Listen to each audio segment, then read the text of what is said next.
मांस मछली खाने वाले मनुष्यों को कौन सा नरक भोगना पड़ता है? मांस खाना पाप है या पुण्य? जय श्री कृष्ण। प्रिय दर्शक बंधु, एक बार पुनः स्वागत है आप सभी मित्रों का आपके अपने चैनल दर्पण ज्ञान गागर यूट्यूब चैनल में। प्रिय दर्शक बंधु, आज मैं इसी विषय में आपको बताने जा रहा हूँ। क्या पशु पक्षी, अंडा, मांस, मछली, इन समस्त जीवों का मांस खाने से मनुष्य को पाप लगता है कि नहीं? तो आइए प्रिय दर्शक बंधु, आज के इस वीडियो में जानते हैं कि अंडा, मांस, मछली खाना कितना सही है और कितना गलत। प्रिय दर्शक बंधु, आजकल हमारे आसपास बहुत सारे लोग मिल जाएंगे जो कि मांस मछली खाना बहुत ही सही समझते हैं। वो ये कहते हैं कि मांस मछली, मुर्गा, बकरा, इन सबको ईश्वर ने हमें खाने को ही तो बनाया है। यदि हम इन्हें नहीं खाएंगे तो ये उल्टा हमें ही खा जाएंगे और ये इतनी संख्या में हो जाएंगे कि पृथ्वी पर हमें रहने के लिए जगह ही नहीं बचेगी।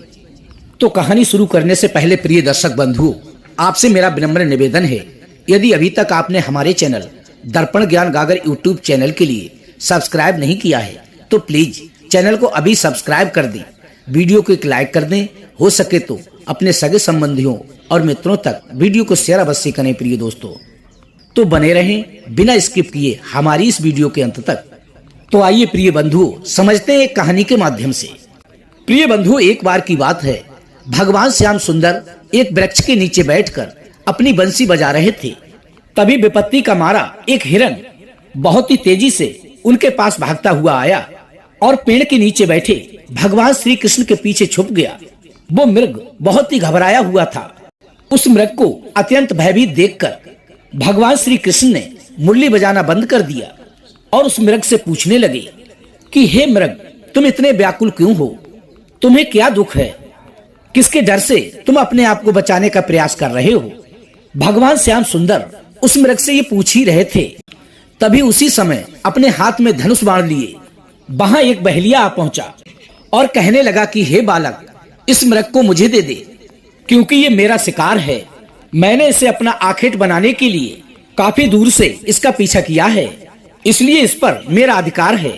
उस बहेलिया की बात का जवाब देते हुए भगवान श्याम सुंदर कहने लगे, अय व्याध, किसी जीव पर किसी का अधिकार नहीं होता, हर जीवित प्राणी पर केवल उसी का अधिकार होता है। तभी वो बहेलिया कहता है, नहीं नहीं, ये तो केवल मेरा शिकार है और मैं इसे मारकर इसके मांस को पकाकर खाऊंगा। तब भगवान श्री कृष्ण कहते हैं, अरे ओ निर्दयी प्राणी, किसी जीव को मारने का अधिकार तुम्हें किसने दे दिया? ये अधिकार तो उसको भी प्राप्त नहीं होता जिसने उसे जन्म दिया है। किसी भी जीव को मारना बहुत ही बड़े भयंकर पाप की श्रेणी में आता है। क्या तुम धर्म को नहीं मानते? तभी वो शिकारी कहता है कि हे मनमोहक बालक, मैं तेरे जितना ज्ञानी तो नहीं हूँ, पर इतना जरूर जानता हूँ कि मांसाहार करना पाप नहीं है, क्योंकि मैं उन्हें मारकर त्रियकुनी से मुक्त करता हूँ। फिर तुम्हें क्या आपत्ति है? वैसे भी कोई न कोई तो इन्हें मारकर खा ही जाएगा। यदि जीव हत्या पाप है तो प्राचीन समय से ही राजा लोग इनकी शिकार क्यों किया करते थे? उस व्याध की बात सुनकर भगवान श्री कृष्ण समझ गए कि इस व्याध की बुद्धि हिंसा करते करते अर्थात मांस खाते खाते मंद पड़ गई है। इसका विवेक उचित अनुचित का निर्णय करने के काबिल नहीं है। तभी भगवान श्री कृष्ण उसे एक कहानी सुनाते हैं कि हे आकेटक, तुम मेरी इस कहानी को बड़े ही ध्यान से सुनना कि लोग मांस क्यों खाते हैं और इसे खाना पाप है या पुण्य। मगध देश में एक बार बहुत ही भयंकर अकाल पड़ गया था। लोगों की फसलें नष्ट हो चुकी थी, चारों ओर भुखमरी फैल गई थी। उन्हें इस बात की बहुत बड़ी चिंता सताने लगी कि लोगों को भुखमरी से कैसे बचाया जाए। तभी उसी समय तत्काल उन्होंने एक सभा लगाई और अपने सभासदों से पूछा कि हमारे राज्य की प्रजा को भोजन देने के लिए सबसे सस्ती वस्तु क्या रहेगी? अब अपने राजा की बात सुनकर सभी सभासद सोच में पड़ गए कि राजा की इस बात का क्या उत्तर दिया जाए। गेहूं, चावल, आलू उगाने में बड़ी ही मेहनत लगती है। तभी उस सभा में एक मांस खाने वाला व्यक्ति बैठा था। उसने सोचा कि मांस में भोजन को शामिल करने का ये बहुत ही अच्छा अवसर है। यदि राजा की अनुमति मिल गई तो हम अपने मनमाने जीवों को मारकर स्वयं का भोजन बना सकेंगे और कोई रोक टोक भी नहीं होगी। तभी उसने राजा को सुझाव दिया कि भुखमरी का संकट दूर करने के लिए मांस से सस्ता कोई भी विकल्प नहीं है। इसमें धन भी खर्च नहीं होगा और परिश्रम भी कम करना पड़ेगा और हम सभी को हमारा भोजन भी मिल जाएगा। उसी के विचारों के कुछ लोग बैठे हुए थे। उन्होंने उसकी बात में हाँ मिलाई, लेकिन वहां के जो प्रधानमंत्री जी थे उन्हें उसका ये प्रस्ताव बिल्कुल भी पसंद नहीं आया। वे चुपचाप मौन बैठे रहे। तभी राजा ने पूछा कि हे प्रधानमंत्री जी, आप चुप क्यों बैठे हो? इस विषय पर आपकी क्या राय है? तभी मंत्री जी ने कहा कि हे महाराज, मेरे हिसाब से मांस सस्ता विकल्प नहीं है। इस विषय पर मैं अपनी राय आपको कल दूंगा। प्रिय बंधुओं, रात होने पर वो प्रधानमंत्री उसी शख्स के घर पहुंच गए जिसने मांस खाने का प्रस्ताव रखा था। अचानक अपने घर पर मंत्री जी को आया हुआ देखकर वो घबरा गया। अपने मन में सोचने लगा कि जरूर ही कोई न कोई अनहोनी हुई है। तभी मंत्री जी ने कहा कि हे भाई, शाम को ही महाराज की तबीयत बहुत खराब हो गई। उन्हें किसी गहरी बीमारी ने घेर लिया है और राजवैद्य ने कहा है कि राजा साहब को यदि किसी बहादुर और हष्टपुष्ट इंसान का यदि थोड़ा सा मांस मिल जाए तो वे अतिशीघ्र ठीक हो सकते हैं। आप महाराज के बहुत ही विश्वास पात्र हैं, इसीलिए मैं आपके पास आया हूँ। आप राजा को बचाने के लिए जरूर ही अपने शरीर से थोड़ा सा मांस निकाल कर दे देंगे और हमारे राजा साहब को भी आपसे यही उम्मीद है कि आप इस काम के लिए बिल्कुल भी इनकार नहीं करेंगे। चाहे आप इसके बदले में कितना भी धन क्यों ना ले लें, लेकिन अपना थोड़ा सा मांस अवश्य दे दें। लाइए, मैं अपनी तलवार से आपके शरीर से थोड़ा सा मांस निकाले लेता हूँ। प्रिय दर्शक बंधुओं, उस मंत्री की बात सुनकर के वो व्यक्ति सन्न रह गया। उसके चेहरे का रंग उड़ गया। वो तुरंत ही भागता हुआ गया और अपने घर में से 1 लाख स्वर्ण मुद्राएं लाकर मंत्री जी को दे दी और कहने लगा कि हे मंत्री जी, मुझे माफ करना, मैं अपने शरीर का मांस नहीं दे सकता।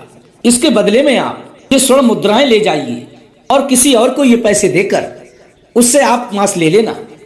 प्रिय बंधुओं, उसी समय मंत्री जी कहने लगे कि नहीं भाई, हमारे राजा ने विशेष रूप से आपका ही मांस लाने को कहा है, क्योंकि आप बहुत ही बहादुर और तंदुरुस्त हैं और थोड़ा सा मांस देने में आपका कुछ भी बिगड़ने वाला नहीं है।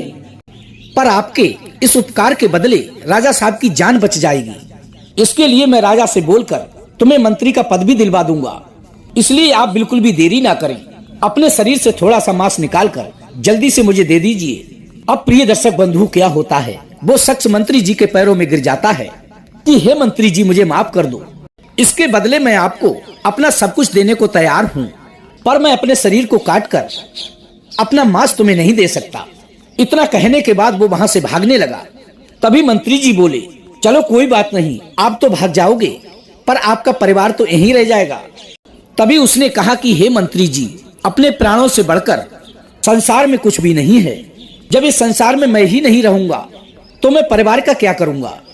तभी मंत्री ने कहा, अभी आपको यहाँ से जाने की जरूरत नहीं है। यदि तुम्हें अपना मांस नहीं देना है तो मत दो, मैं किसी और के पास चला जाता हूँ और उससे उसका मांस मांग लेता हूँ। इतना कहने के बाद वो मंत्री जी उससे 1 लाख स्वर्ण मुद्राएं लेकर वहां से चले गए। अब उसकी जान में जान आ गई। प्रिय बंधुओं, इस प्रकार वो प्रधानमंत्री एक एक करके जिन्होंने मांस खाने की हामी भरी थी उनके सभी के घर गए और सभी से थोड़े से मांस का आग्रह किया। पर सबने अपनी अपनी तिजोरियों से, किसी ने 1 लाख, किसी ने 2 लाख, किसी ने 10 लाख रुपए निकाल कर दिए, पर अपने शरीर का मांस नहीं दिया। अब वो मंत्री जी उन पैसों को लेकर अपने घर वापस चले आए। प्रिय बंधुओं, अब वो रकम करोड़ों में इकट्ठी हो चुकी थी। अगले दिन सभी मंत्री सुबह सुबह ही राजा के पास पहुंच गए कि चलकर देखना चाहिए कि राजा स्वस्थ हैं कि नहीं। और उधर प्रधानमंत्री जी भी उन सारे पैसों को लेकर राजा के पास पहुंच गए और उन सभी पैसों को राजा के सामने रख दिया। वे पैसे करोड़ों में थे। तभी राजा ने पूछा कि हे मंत्री जी, इतने सारे पैसे किस लिए लाए हो? तब मंत्री जी ने राजा को पूरी कहानी सुनाई कि हे महाराज, मैंने झूठ मूठ का एक नाटक किया था। मैंने उन समस्त मंत्रियों से जिन्होंने मांस खाने की हामी भरी थी अर्थात सहमति जताई थी, उनसे मैंने ये कहा कि राजा साहब की तबीयत खराब है, यदि उन्हें थोड़ा सा किसी हष्टपुष्ट और बहादुर मनुष्य का मांस मिल जाए तो वे अतिशीघ्र ठीक हो सकते हैं। लेकिन महाराज, सारे मंत्रियों ने मुझे इतने सारे पैसे तो दे दिए पर आपके उपचार के लिए थोड़ा सा मांस नहीं दिया। कल लोग सभा में मांस का भोजन बहुत ही सस्ता बता रहे थे। अब आप ही सोचिए कि जीवित प्राणी का मांस कितना सस्ता है और कितना महंगा। कि थोड़े से मांस के लिए करोड़ों रुपए देकर उन्होंने मांस देने से इनकार कर दिया। प्रिय दर्शक बंधुओं, उस मंत्री की बात राजा की अच्छे से समझ में आ गई। इधर भगवान श्री कृष्ण ने उस शिकारी को समझाया कि देखो भाई, अपना शरीर सभी को प्रिय होता है, फिर चाहे वो मनुष्य हो या कोई पशु पक्षी, सभी के मांस की उतनी ही कीमत होती है। सभी के प्राण उतने ही मूल्यवान होते हैं जितने कि आपके। इसलिए किसी के भी शरीर को बिल्कुल भी कष्ट नहीं पहुंचाना चाहिए, क्योंकि जब मनुष्य के अपने प्राणों पर आ बनती है तब तो उसे अपना शरीर बहुत ही प्रिय लगता है और दूसरे जीवों को मारने में वो पल भर की भी देरी नहीं करता, क्योंकि वो दर्दनाक पीड़ा मरने वाले को होती है, मारने वाले को नहीं। जिस दिन आपको होगी उस दिन मांस की कीमत आपको पता लग जाएगी। प्रिय दर्शक बंधुओं, मैं उम्मीद करता हूँ कि परमपिता परमात्मा मनुष्य की मानसिकता को बदलें, उन्हें इस बात का एहसास कराएं कि जीव हिंसा मनुष्य के वध के समान अपराध है। छोटे से लेकर बड़े जीवों तक परमात्मा ने सभी को जीने का अधिकार दिया है।